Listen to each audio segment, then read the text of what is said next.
सुनिए मित्र, आत्मा चारित्र स्वभावी नहीं होगी ना तो चारित्र पर आवरण नहीं आ सकता।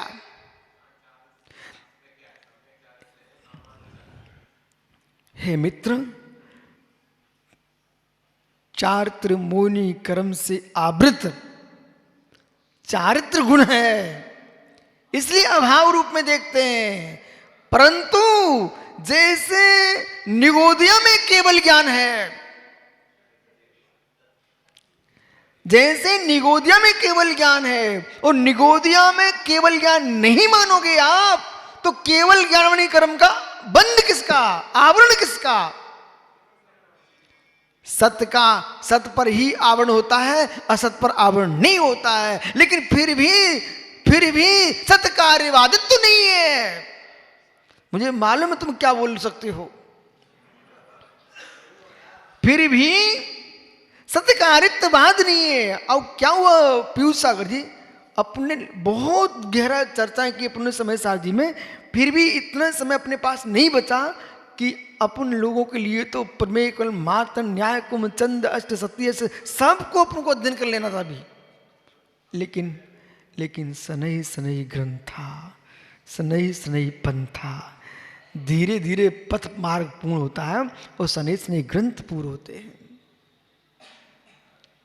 कभी कभी एक सज्जन मेरे पास आए, बोले दीक्षा लेना है। वे धोखे से प्रवचन में बैठ गए और उसी दिन बहुत कठिन प्रवचन हो गए। पंडाल के बाहर आने के बाद कहते, महाराज जी अब बाद में विचार करेंगे दीक्षा का।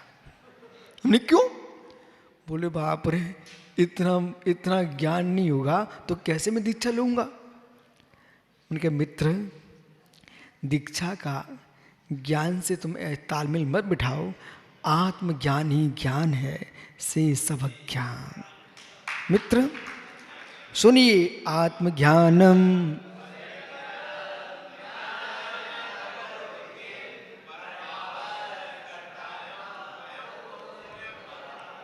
यदि आत्मज्ञान है तो सारे ज्ञान हो जाएंगे, वो आत्मज्ञान नहीं है तो सारे ज्ञान नष्ट हो जाएंगे। इसलिए पीयूष सागर जी का जो विषय था चारित्र, स्पष्ट कर लीजिए भाई, चलता हूं आपके पास। चारित्र जो है आत्मा का गुण है, लेकिन शक्ति रूप अव्यक्ति रूप दोनों दृष्टि रखना है। संयम गुण नहीं होगा तो धारण कैसे करेगा? असंयम नहीं होगा तो विश्व में लीन कैसे होगा? विश्व में लीन है, उसमें चारित्र अप्रकट है। कसायों में लीन है, चापर अप्रकट है। श्री धवला जी, बटगेर स्वामी, कुंदकुंद स्वामी, कार्तिक स्वामी, योगेंद्र स्वामी, इन आचार्यों से जब मिलते हैं फिर देखना, महात्माओं जितने श्रवण बैठे बेटा ध्यान दो, या तो संयति संयत में चले जाओगे, या संयति असंयत में चले जाओगे, या असंयत में है। अब इसे पकड़ना। अनंग सागर जी, यहां हमें ये नहीं देखना कि निर्मोह सागर क्या कर रहे हैं।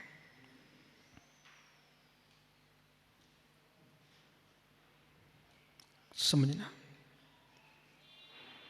उस योद्धा के समान जीना पड़ेगा, उस योद्धा के समान। पंडित बनारसी, सामने पुत्र लड़ रहा है, इधर भाई लड़ रहा है, उधर भतीजे लड़ रहे हैं,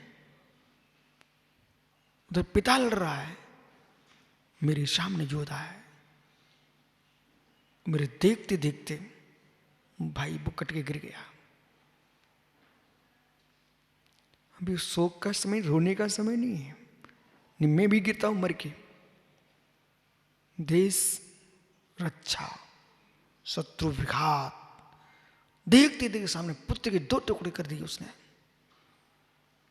तब भी जोश, पुत्र का शोक नहीं, जोश। ऐसा योद्धा ही विजय श्री की माला पहन के, जय माला पहन के कुशल योद्धा होगा। नहीं, संध्या हो जाएगी, युद्ध विराम की घोषणा हो जाएगी, फिर मैं घर में जाके देखूंगा, पिता पुत्र का शोक मनाऊंगा। अभी युद्ध भूमि समर भूमि है, कोई शोक का विषय नहीं है, युद्ध करना है। ऐसे ही ज्ञानी योगी संयत, किसी के संयम असंयम पर भी ध्यान नहीं देता है। मात्र मात्र मात्र मात्र मात्र मात्र मोह क्षोभ से विहीन प्रणाम, साम्य भाव को देखता है, वह योगी विजयी होता है, उसकी जय माला गाई जाती है।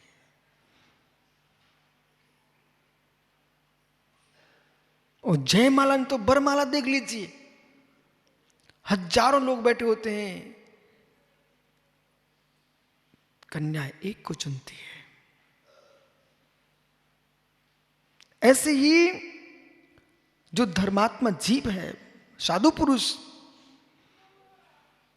जरा भी पीयूष सागर जी मित्र, प्रचंड योद्धा सामने था अरिजीत सागर जी, अजीत, उसको जीतना कठिन था। जैसे न्याय में छल का प्रयोग होता है, युद्ध में छल का प्रयोग होता है।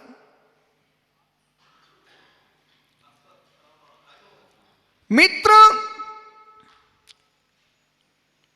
राष्ट्र सुंदरी श्रृंगार करके रुंझुम नूपुरों की बिच्छुओं की पायलों की आवाज करते हुए समर भूमि में शत्रु के रथ के सामने से निकालती। नारी से कौन प्रभावित नहीं हुआ? जो नारी से प्रभावित हुए अरिजीत जी, वे अर्जित पना छोड़ गए। जैसे वो युवती निकली सुंदरी, हो राजा शत्रु उधर देखने लग गया, इधर धनुष बाण छोड़ दिया। लो देख लो, दूसरे को गए काम से। दृष्टि हटी, घटना घटी, यानी समझ कसाय बसंगदो असंजदो होदी। इतना मुझे कहना था, मात्र तुम्हारा नंबर आ रहा है। कसाय बसंगदो असंजदो होदी। जैसे महात्मा समझ तुझी उस नारी पर दृष्टि गई, उसने धनुष्बाण छोड़ दिया। और जैसे मुनि कसाय पर दृष्टि गई, मेरे मित्र कर्मों ने पछाड़ दिया और चारित्र का देह समाप्त हो गया। कसाय आते ही साधु असंयमी हो जाता है। इसलिए यशोधर जी, तुम सोचो हमें गुरु का राग, प्रभु का राग, ये सब पागलों की भाषा है। निसंग जी, निसंग होकर जीना पड़ेगा, निवृत्त होना पड़ेगा, तब निर्विकल्प हो पाओगे बेटा। निर्द्वंदता का मार्ग है। इसलिए निर्मोह, डाली किसकी है, पत्ते किसके हैं, ये नहीं पूछना है, मेरा लक्ष्य क्या है ये देखना है। आइए, पीयूष सागर जी ने अपने विषय की गवेषणात्मक दृष्टि से व्याख्या की, बहुत सुंदर आलेख पढ़ा। मित्र अरिजीत सागर जी, ये दहाड़ ज्यादा रहे थे, अब पता नहीं है अंदर ताकत कितनी थी।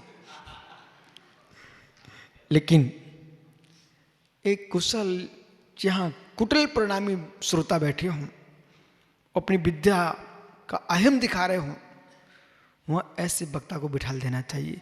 मुझे सुननी नहीं है कि ये 3 दिशार कितनी बार चिल्ला रहे, शांत हो जाओ, शांत हो जाओ, शांत हो जाओ। बोले मुझे सुननी नहीं है, कान ही नहीं है हमारे लिए। तो मित्र, लेकिन इनका विषय था केवल ही प्रत्यक्ष ज्ञानी। तो संपूर्ण द्रव्य गुण परिणाम को विषय करने वाले भित्ति चित्रवत युगपत जानन हारा है, उसका नाम केवली है। उन्होंने न्याय दृष्टि से और संपूर्ण हेतुओं से व्याख्या की है, मतार्थ से भी की, न्याय से भी की है, भावार्थ से भी की है, आगमार्थ से भी की है, सारे सूत्रों को लगा के व्याख्या की है।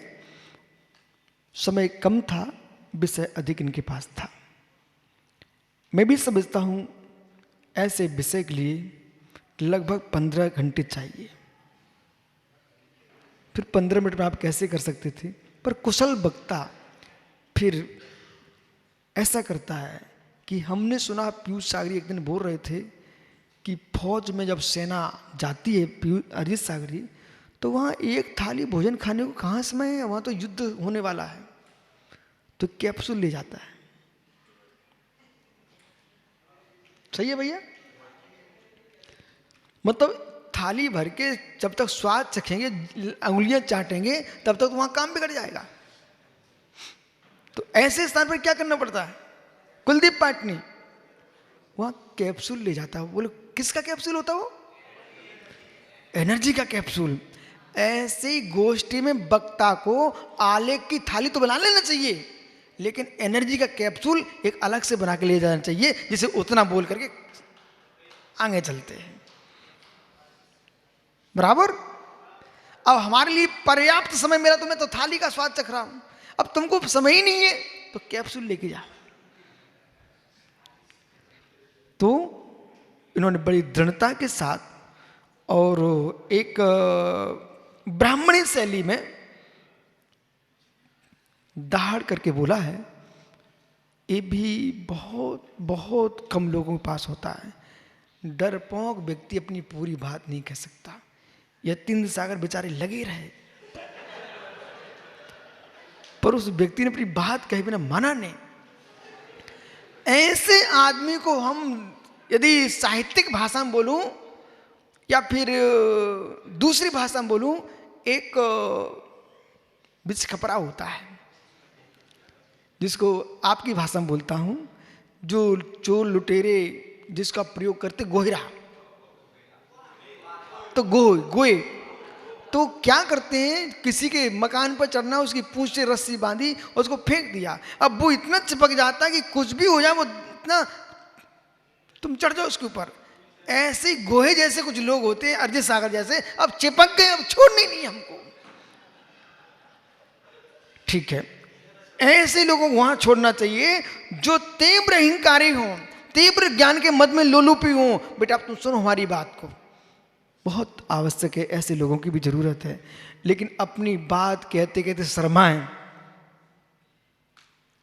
वे काम नहीं कर पाएंगे। पर थोड़ी शर्म भी होना चाहिए। तो विषय सर्वज्ञ का था, परमार्थ से सर्वज्ञ आत्मज्ञ है, व्यवहार से सर्वज्ञ है। ऐसा विश्व में कोई द्रव गुण पर्याय नहीं जो केवल ज्ञान के बाहर हो। फिर भी ज्ञान गे में जाता नहीं, गे ज्ञान में आता नहीं। इससे अर्थ से ज्ञान होता है, इसका खंडन हो गया। ज्ञान ज्ञान स्वभाव है।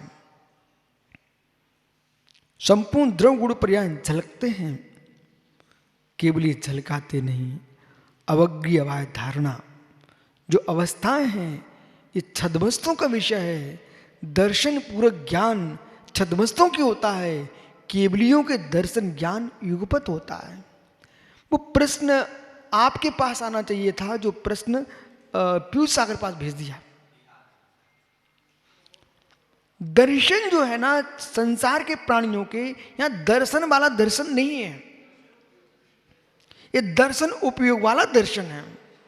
दर्शन यानी देखना, दर्शन यानी सम्यक दर्शन, और दर्शन यानी विषय विषय सन्निपाते सत्य दर्शनम, ये वो वाला दर्शन है। बराबर? ये तुम्हारे पास प्रश्न आना चाहिए था बेटा। जिसने प्रश्न भेजा है उसको पता होना चाहिए था प्रश्न कहां भेजना चाहिए था। पीयूष सागर का विषय ही नहीं था वो।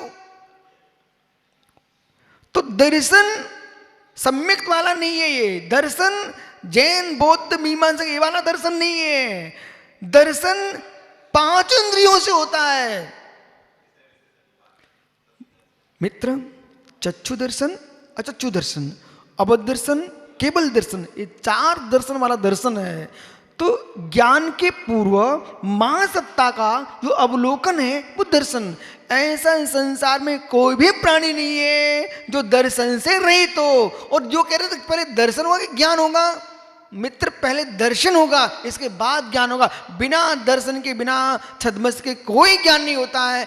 ज्ञान के बाद दर्शन हो जाएगा कि दर्शन में ज्ञान नहीं, एक उत्तर है, ज्ञान तभी होगा जब दर्शन होगा। इसलिए दंसन पुब्बम नानम छदमत्थानम दृढ़ गाथा बोलिए मित्रों।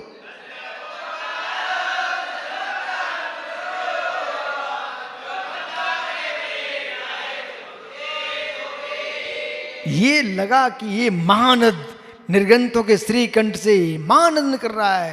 राजू ये गोष्ठी श्रवणों की, इसलिए पीयूष सागर जी सभी सागरों को आप लेके आएंगे दोपहरी में, कोशिश करना। क्यों? इससे मालूम लाभ क्या है?